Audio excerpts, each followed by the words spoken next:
Hey, beautiful. This is your intuitive consultant and life coach, Avalaura, with another edition of Avalaura Heal My Life podcast.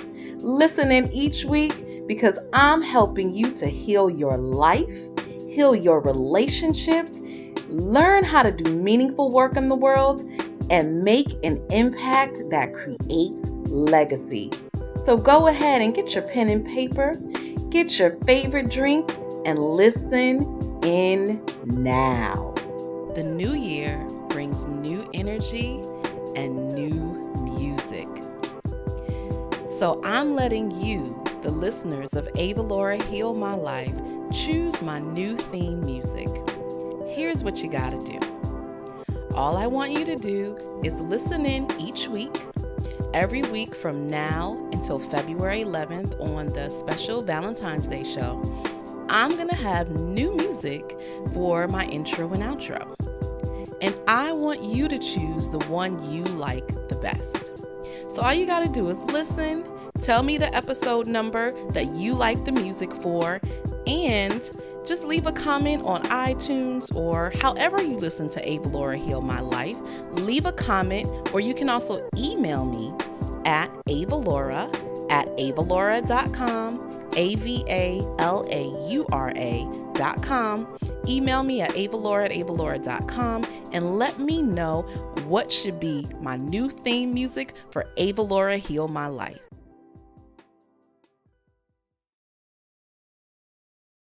This episode of Avalaura Heal My Life is sponsored by Canada's #1 inspiration coach, Maureen Kaylee Verdonk, affectionately known as Coach Mo. She is the founder of Inspired Living Life Coaching, and Coach Mo is passionately helping women say yes to ourselves and experience more success and joy in our lives. Visit Coach Mo at www.mocaliverdonk.com. That's MO Cali CALEY Verdonk VERDONK mocaliverdonk.com and claim your free audio CD today. Greetings, beautiful ones. This is Avalaura, your intuitive consultant and life coach, here with another amazing episode of Avalaura Heals Radio. Tune in each week to learn how to heal from whole to wholeness in your life, relationships, business, and career. And I'm really excited about today's episode because we'll be discussing how to heal with food. We've been talking a lot about mental, emotional, and spiritual healing, but today we're really going to focus and address the physical. So as always, get out your pen and paper. You know you're going to get a lot of goodies, and I want to make sure that you are able to capture everything that we talk about. Of course, the replay will be available at your convenience, so you can always go back and re-listen again. But I want you to be able to catch it in the moment. And of course, you can share your thoughts on social media, on Facebook and Twitter, using the hashtag AvalauraHeals. So let me introduce our phenomenal guest for today. Miss Leah is the Naturally You coach, and she is a best-selling author of 6 books. She's a speaker and nurturing and supportive nutritionist and life coach to Black women and mothers. She helps them to eat, think, and live in a way that creates natural health, happiness, and harmony in their life using healthy eating, natural remedies, and life coaching. As the founder of the Naturally You Day, Leah's Raw Food Feast workshops, and editor of Naturally You magazine, and a regular speaker on natural health and wellness, Leah is committed to helping 10,000 Black women a month becoming naturally healthy by 2020. So please join me in welcoming Leah to Avalaura Heals. Leah, how are you doing today? Hey, I'm good, thank you. How are you? I'm awesome. Thank you so much for being here. I'm really excited to have you on the show. And, I just want to ask you, so, Tell us a little bit about you and how you got into really studying nutrition and health using foods and herbs. Okay, so when I was about 12, I decided that I wanted to become a vegetarian. And I was told at that time that if I wanted to be a vegetarian, I had to make sure I was getting all my protein. If I was a growing girl, I had to, if I didn't want to eat meat and chicken and fish, then I had to make sure I wasn't getting depleted. So I I started to literally live on soya. Literally, I lived on soya. I ate, drank, slept in, bathed in, everything to do with soya. I was literally having soya for breakfast, lunch, and dinner. And then when I was about 17, I developed a menstrual condition. I mean, through my teens, I had what I thought were just regular teenage ails of, kind of dry scalp and energy lack and, kind of problems with my skin and those kind of things, and period pains. Oh my gosh. I had all those kind of things that I just took as being normal. We just kind of experience these things and we just see them as that's just part of life. Yeah. However, when I was about 17, I developed a condition where I was bleeding between my periods. And at the time, because periods was just so taboo, I was too scared to really talk to anyone about them, the fact that I was bleeding so much. And it was only when I started working in a hospital that I decided to go to one of the doctors that was in the department that I was in for them to check me out and give me some advice.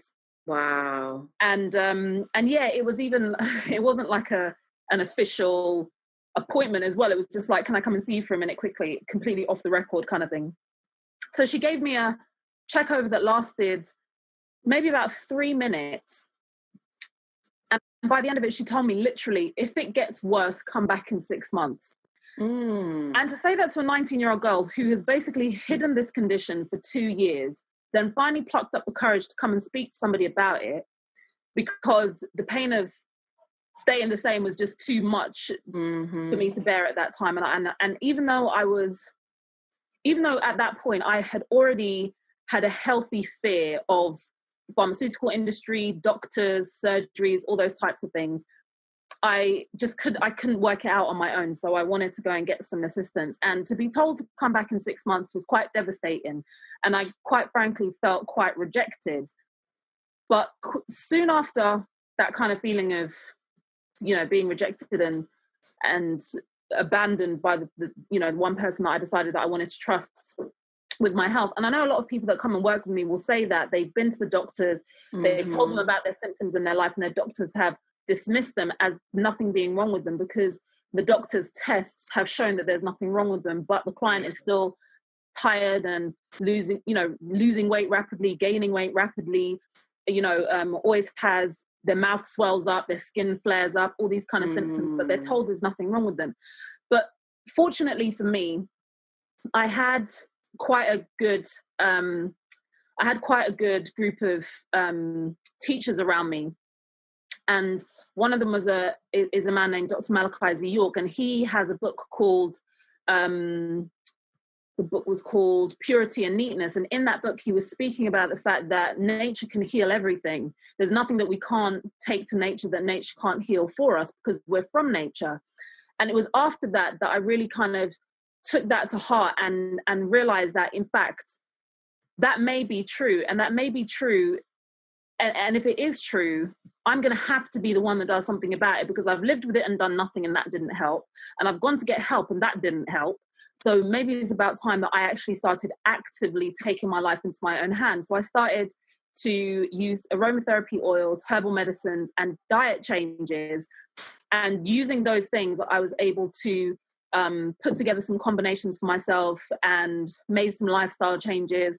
And within 2 weeks, the symptoms have subsided. And within 3 cycles, the condition had completely gone.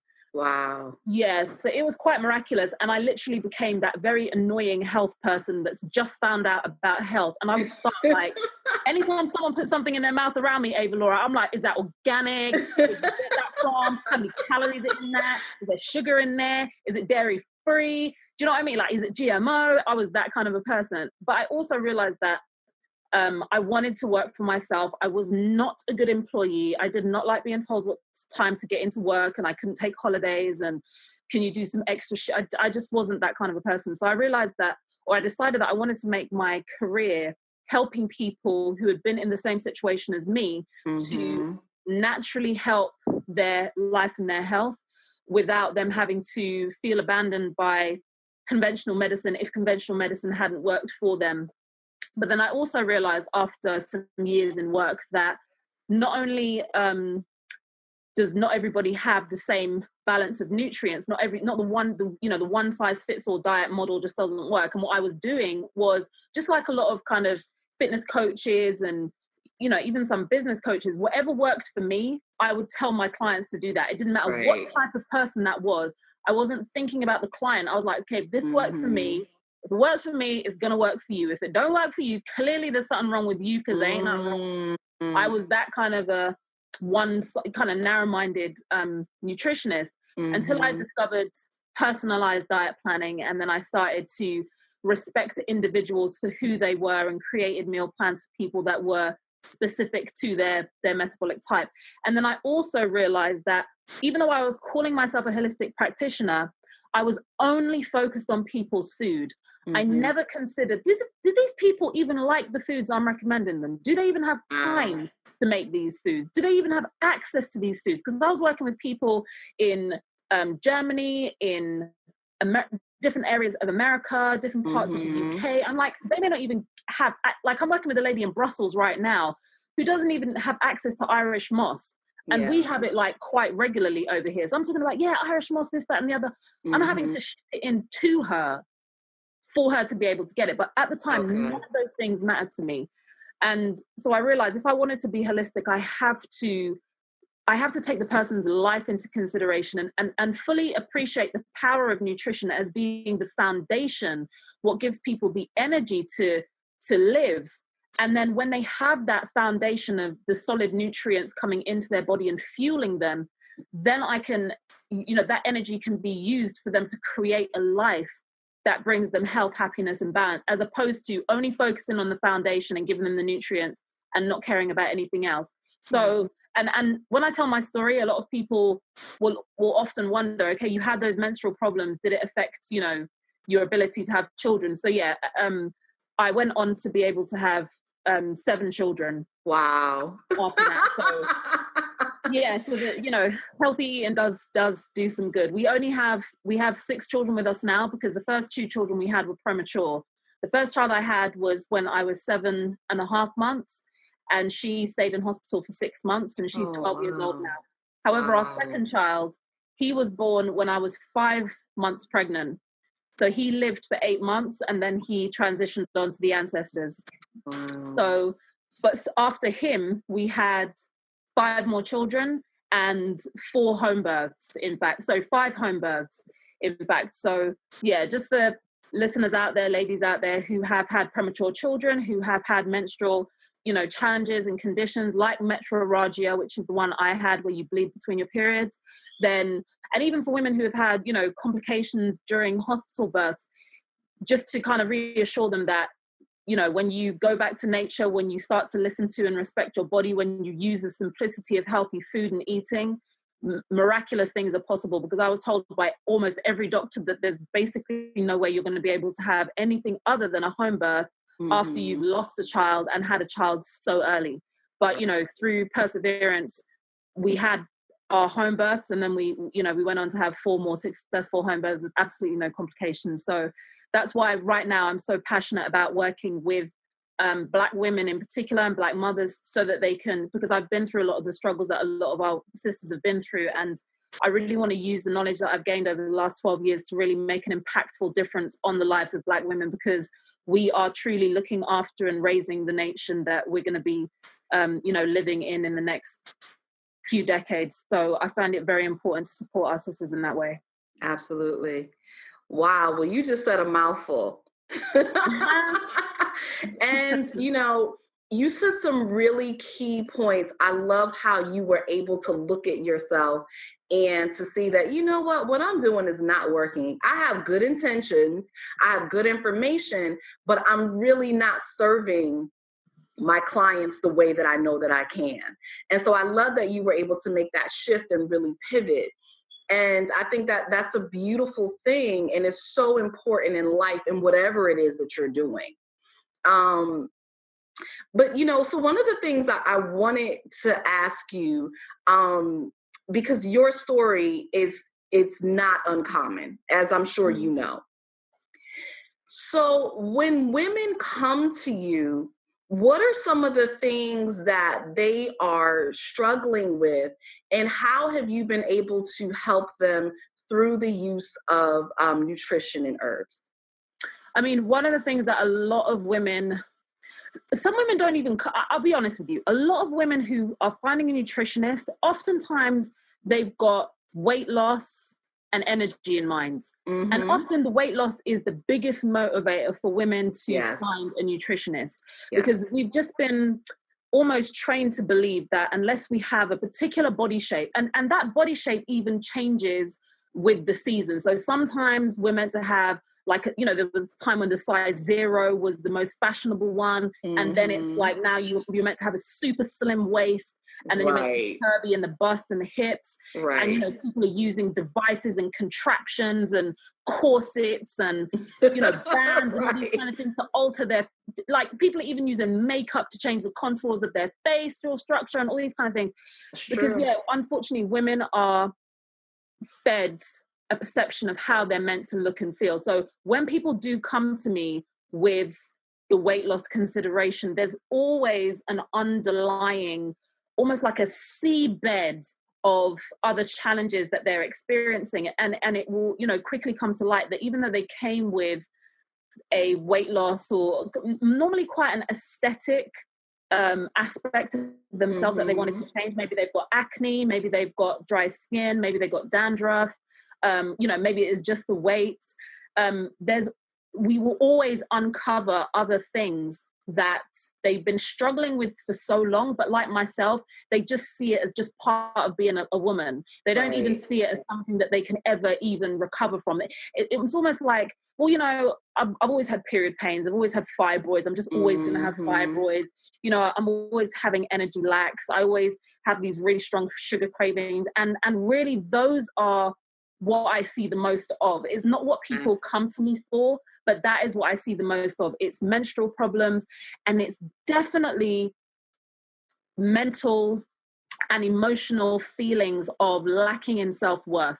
So, and that comes along with people wanting to lose weight. So not only is it quite prevalent in, with the women that I'm working with, that they want to change, that they feel like they're not happy with the way their body is, but they also have just low self-confidence.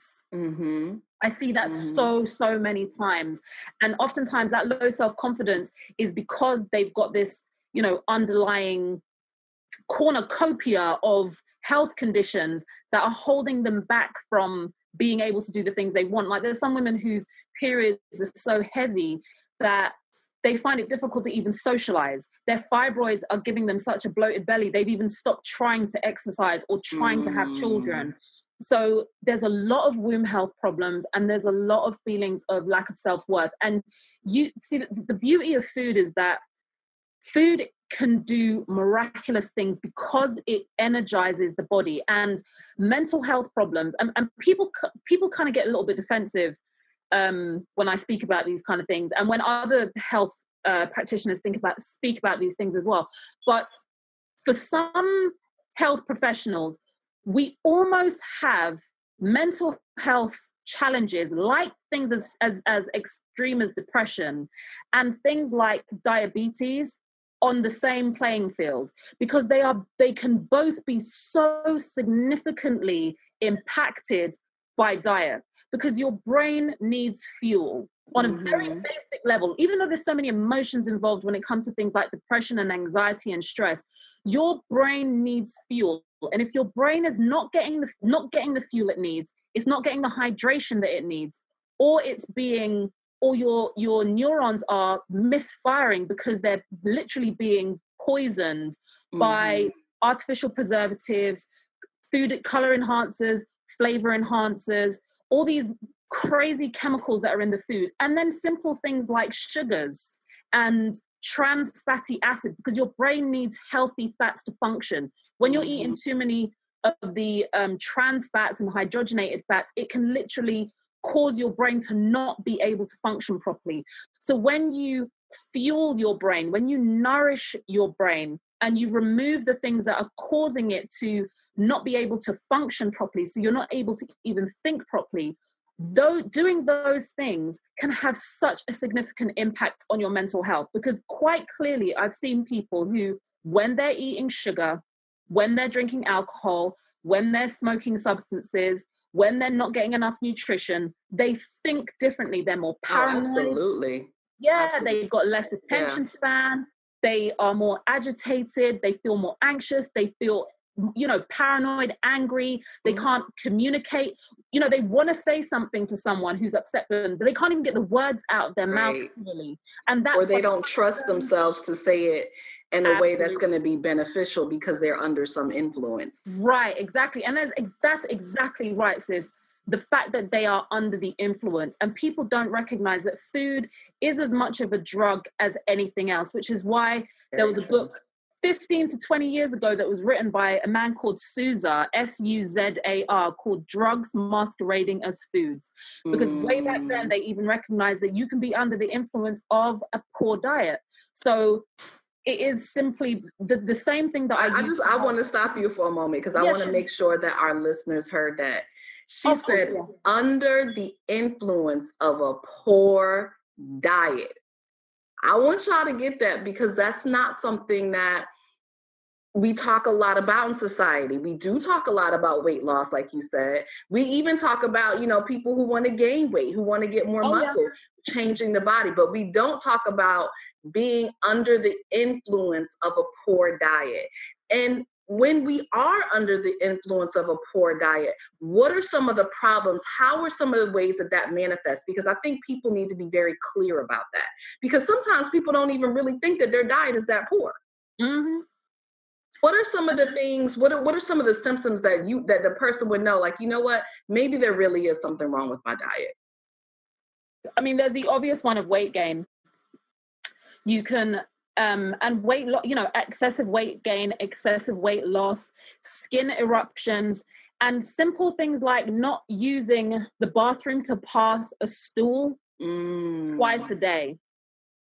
Though, I mean, those are just kind of some of the fundamental things. If your diet is not providing you with enough water and fiber and healthy fats for you to eliminate the waste of the food that you're eating at least twice a day, but you're eating 3 to 6 times a day, the rest of that food is turning into a toxic sludge and just sticking to the sides of your colon, and then it's being reabsorbed back into your bloodstream, delivered to your joints, delivered to your skin, delivered to your brain, delivered to your respiratory system, which is why a poor diet can relate in respiratory problems.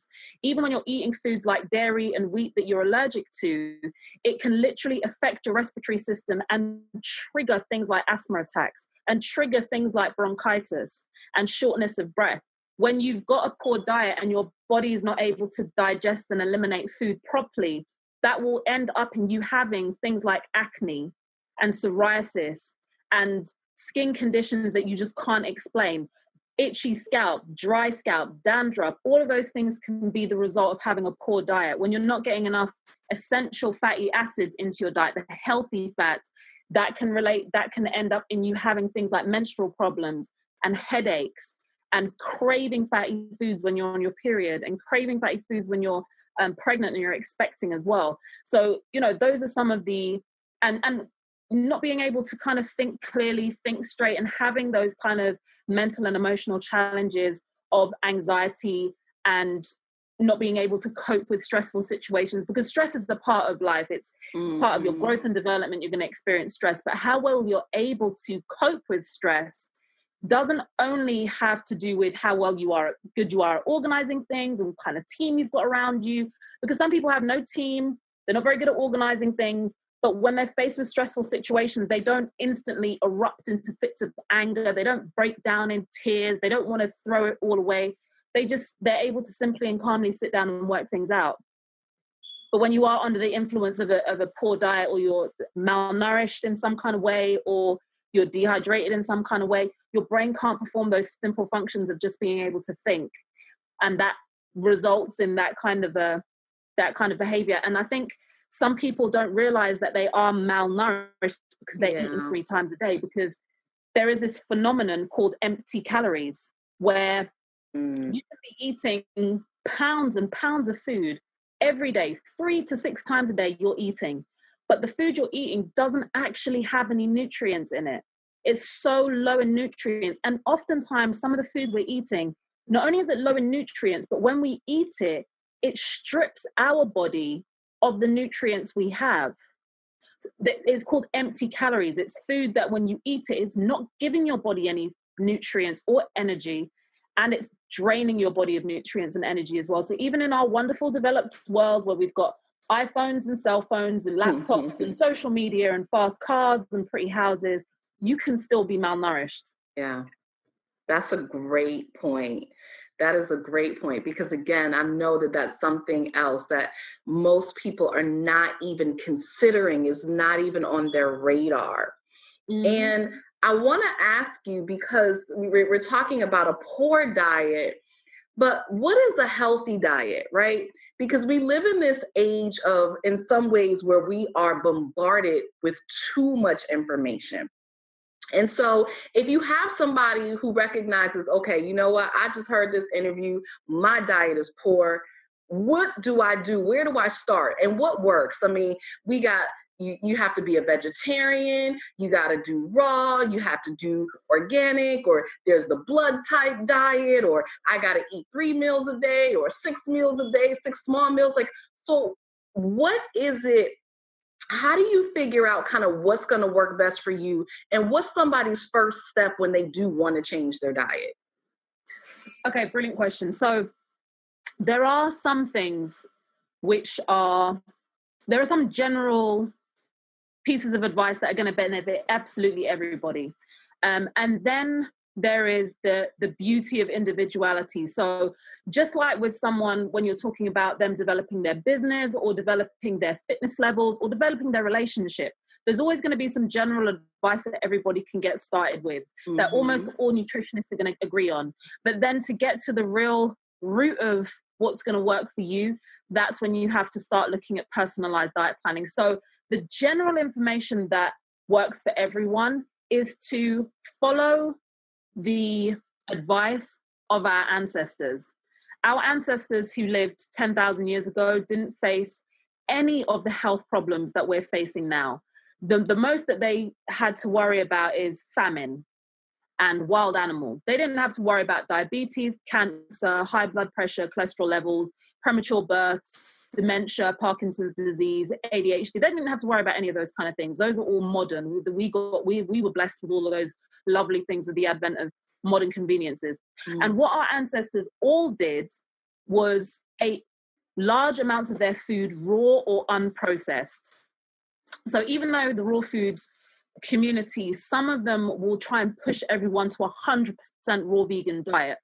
That's not necessarily going to work for everyone. And quite frankly, that's just not what everybody wants to do. But our ancestors did have large amounts of their diet were made up of raw, unprocessed food. So I would always recommend that people aim for roughly a third to a half of their meals being raw fruits, vegetables, nuts, seeds, those types of things. Okay. The rest of all our ancestors enjoyed good amount of exercise each day. They weren't sitting down all day. They got sunlight all day, way more than we're getting. And again, what our ancestors did, we do need to adapt to our modern living, but there is always a way. So there's exercise, sunlight, raw foods. They ate most of their food locally and seasonally. So if you've got farmers markets around you, that's definitely a good way to go, because your food will have more nutrients in it. And they limited the sugar intake. Okay. Sugars were difficult to find unless you were getting them from fruits. You weren't, honey was the only other kind of processed sugar, and that was a sugar processed by the bees. If you wanted some honey, you had to fight some bees for it. So it wasn't something that everyone was on every single time. That was like a real luxury. So, those kind of staples were. So no stevia, no aspartame. No, none of that. No Canderel. Even that we get in our diet sodas, right? Because so many people, I'm not going to have soda, I'm going to have diet, but then you got the aspartame and all the other chemicals that they put in there. So you're kind of defeating the purpose. Yep, exactly. I'm glad, I like what you said about the local food and seasonal, because I am finding that when we go to grocery stores, our idea of seasonal is changing. I put this up in my my Facebook and my Instagram, that when I was in the grocery store, and I can't remember, I believe it was like December or January. It was in the winter, but it was December or January, and there were peaches in the grocery store. Mm-hmm. And I said, where the heck are there peaches on the East Coast in the US in the winter? Peaches don't come out until the summer. It's still not peach season, and it's April here now. Yeah. So, it's our idea of local and seasonal really is changing, because a lot of the places where we get food, they're shipping in food from different countries, from, different places that are not local and seasonal to our natural diet. Mm-hmm. I mean, there's a book called Not on the Label. And in that book, and again, that book is nearly 10 years old, but it's still so pertinent to what's going on now. I mean, you can go into a supermarket at any given time, and I mean, a lot of our children probably have no idea what seasonality is. Whereas, in the Black community in the UK, at the least, there's a few things that still let us know what the season is. So, there's a particular type of mango that normally grows in Jamaica called a Julie mango. And if you go to certain West Indian food shops, you just can't get it at certain times of the year, but you can get it at others. Jackfruit, you can't get it at all times of the year, but you can get it at other times. But all year round, we can get Florida oranges. Yeah. And I live in Bedfordshire in the United Kingdom. All year round, I can get Florida oranges.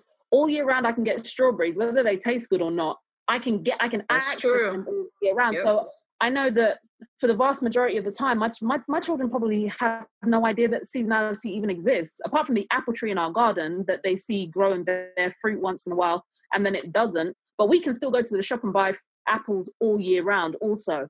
Now, I'm actually not a puritist, so I let a lot of things slide in the interest of people being able to do the best they can with what they've got. Because quite frankly, I'd rather people eat out of season inorganic fruits and vegetables rather than them eat potato chips and candy bars. That makes sense. So, that's just where I am. I want people to do the best they can with what they got. I know people can't go from a fully junk food diet to a seasonal, local, organic, half raw food diet. That's why most people don't do it, because of the pressure of trying to be, quote unquote, perfect. Absolutely. So start with including more raw fruits and vegetables, seeds, nuts, getting sunlight, and get moving. Get some type of exercise. Yeah, and get the water in the water. Absolutely. Yeah. Now, how much water? Because sometimes you hear you got to have 8 ounces a day. Sometimes it's half your body weight. So how much water? So the perfect kind of answer is half your body weight in ounces. Mm-hmm. However, I would recommend you start by getting up to at least 1.5 liters a day as a ballpark. And if you're training, kind of get that up to 2 liters a day. Okay. Because so again, start somewhere. Start somewhere. And if you know you're not having enough, just start drinking more. And what I actually recommend for people is a water cycle, something that they can kind of implement, that they can remember on a daily basis. So I recommend people start the day by drinking water about 10 minutes before breakfast, 10 minutes before lunch, sometime in the afternoon, 10 minutes before dinner, and then before they go to bed. So it's kind of very easy to remember intervals throughout the day. And if people are only having like half a liter or 200 mils at those times, then at least on a regular basis throughout the course of the day, they're drinking water. And if that's the only thing that they're doing, then for some people that's a whole lot better than what they're currently doing. Absolutely. Now, what about now? And I know I'm not alone in this. Like, I actually like water, but I find that in the winter I don't drink as much because it's cold. And then also a lot of times, like when I really start drinking a lot more water, I find that my bladder can't take it. Like I stay in the bathroom. Yep. And so I find myself not always drinking enough just because I don't want to be in the bathroom all day. Yeah. Okay, so with the winter situation, to be honest, I don't actually recommend people drink cold water. Right. So I always recommend people drink room temperature or even slightly warm water because it's much easier for your organs to handle it, and it's easier for your body to absorb it as well. Now, during the winter, it is really about doing whatever you need to do to get into that habit. And if it helps you to start the habit in the summer and then just do things to remind you to stick to that habit throughout the winter, then that may be the best thing for you. Because you can literally, I mean, there are apps you can get on your smartphone that will remind you to drink water. It is one of those things that there's not necessarily going to be anything that's going to stick it in your head other than discipline. Discipline does have a very big factor. And for a lot of people, because they have other drinks throughout the day, it makes them less thirsty. Whereas what I would always recommend people is for the first month of working with me, you only drink water. That is actually the only thing you drink. So it's not like you're drinking water on top of tea and on top of, fruit juices and all these kind of things. Just only drink water. Just for a whole month, only drink water and stick to the timetable, get into the habit of doing it, put alarms on your phone, do all those kind of things. Now, in order for the water to not just run straight through you, you can do things like add a squeeze of lemon to each liter of water and add a pinch of salt. Like pink salts, crystal salt, sea salt, Celtic salt, to the water. And this helps your body to be able to absorb the water as opposed to it just flushing straight through you. The salt also helps to give the water a kind of a mouth feel. So it's not, you're not going to taste like salty water. It's just going to slightly soften the taste and make it taste more kind of mouth-like, which makes it easier to absorb. Got it. I'll try that. Yeah, I actually do use like a lemon or lime. But I'll try that with the salt. That's excellent. Okay, yeah, see how that works. And there's so many questions what I want to ask you, but I also want to make sure that I address GMOs because that's huge now. So, what are your feelings on GMOs and how do we, and I don't even know if it's possible, how can we at least try and cut down on eating foods that have GMOs? I mean, in the UK, thankfully, because we've got some really hardcore protesters over here. We've got some hardcore, people don't mind like burning down fields, spray painting people's cars up. Like, wow, they go hard. Yeah, we go hard with protesting over here. So we have much, much fewer GMOs. In fact, I don't even think they've legally been able to bring GMOs fully into this country unless it's some kind of underhand, backhanded thing that snuck in. Wow. Yeah, we've been very, very, very much against GMOs. And when there was even testing on GMOs, again, about 5-6 years ago, the activists were just out and up in arms. So it shut down their ability to even have it in this country. But I know that for, our family in states where you are in other countries, GMOs are just all over the place. And they're not even bothering to label when GMOs are in things anymore. Nope. You've got people, eating Roundup that's causing all types of health complaints in our children, in our elderly, and everybody in between. So the only way that you can really avoid the GMOs is to get as many organic foods as possible. Now, people obviously are going to find it difficult to sometimes even access organic food entirely. But what we do have is this great organization called the Environmental Working Group. And if you go to their website, which I think is ewg.org,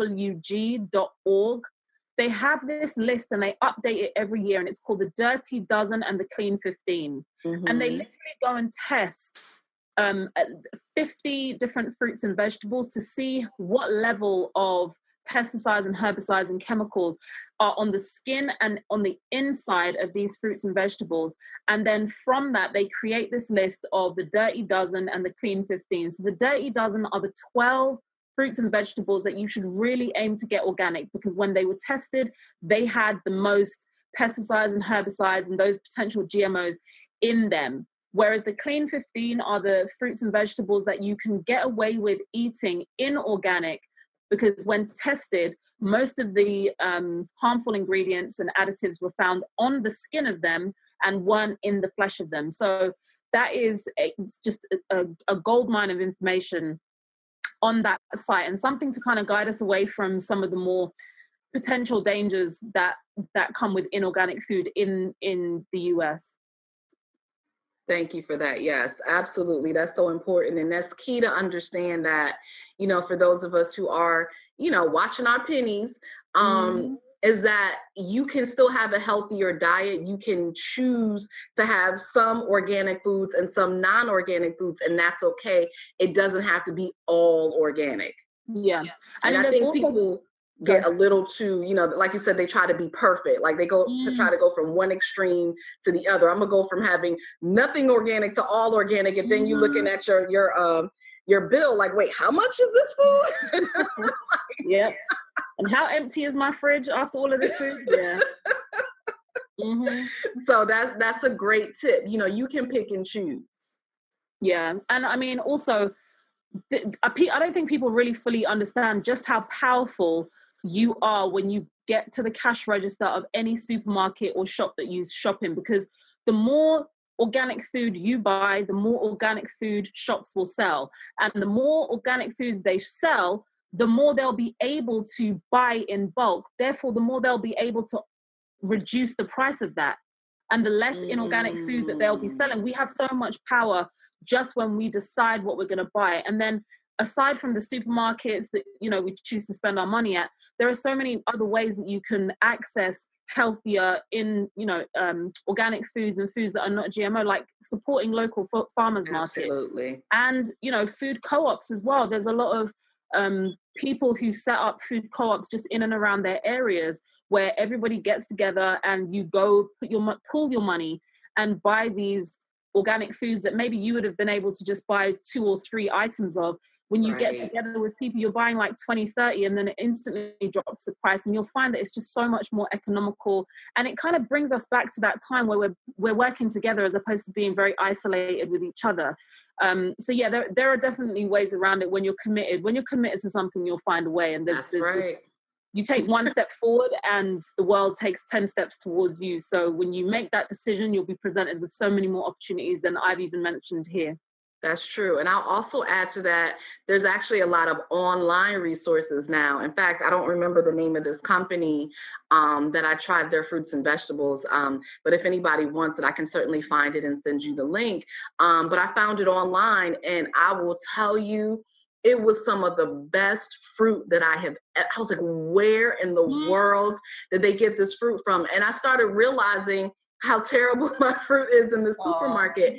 I mean, the grapefruits were so sweet. I needed absolutely no sugar. It was amazing. I've never had grapefruit that sweet before. Wow. Oh, it definitely, there are a lot of alternatives now. Like you said, if we actually just look for them. And I wasn't even looking for this. I just happened to find it and try it out. And I was like, oh my God, I'm hooked.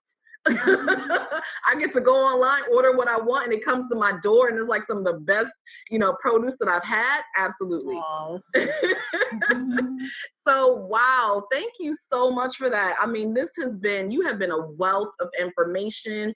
Again, I hope you all really were able to write down some of the things that she said, and if not, go back and listen again, because she gave you a wealth of resources. Any closing thoughts, and how can our listeners contact you?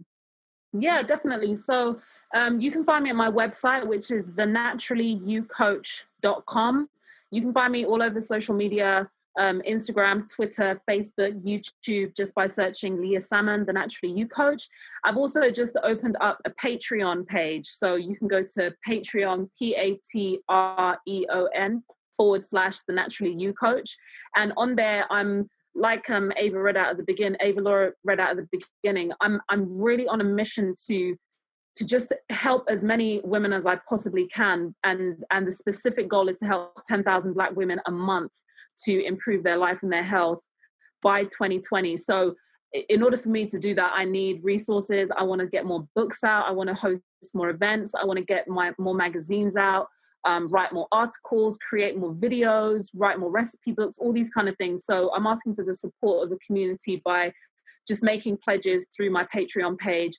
And when you make pledges, you get cool stuff in exchange. I'm going to be doing Google Hangouts, Ask Me Anythings. There's coaching on offer. There's affirmations and MP3 downloads and all these kind of things in exchange for your help. So those are some ways that you can find me. You can find my books, my coaching programs, my videos, and a whole host of other things. Awesome. Thank you so much. Thank you for being here. Thank you for your time. Thank you all for listening and really taking charge of your health. As always, I appreciate you. Avalaura Heals Radio is here every Sunday. You can connect with me online at, Avalaura. I'm Googleicious. You can find me everywhere. And you can find me on my website at www.avalaura.com. Join me next week for another amazing show, helping you to move from whole to wholeness in your life, your relationships, your business, and career. Until then, wishing you peace, love, and bountiful blessings. Are you ready to learn how to meditate the right way? Meditation is a key tool for transformation, clarity, focus, and truly living an amazing, peaceful, happy life. It is one of the number one tools that I teach all of my clients, and I know you know the benefits, but so many of you don't know how to meditate and breathe properly. I have a 4-week training just for you, M3, Mantra, Meditation, and Motivation, where I'm teaching you online from wherever you are around the world how to meditate correctly. So email me now at avalaura@avalaura.com and get all the juicy details. That's AVALAURA, Avalaura@avalaura.com, and get all the juicy details about my M3 meditation training. Hey, beautiful. Thank you for listening to another edition of Avalaura Heal My Life podcast. Join me each and every week to move from whole to wholeness in your life, your relationships, your business, and your career. And if now is the time for you to embrace all that you are for your most incredible life, go ahead and email me today at avalaura@avalaura.com for your own personal consultation. And while you're at it, I'm Googleicious, so you can find more information about me online. Go to my website at avalaura.com and join my mailing list.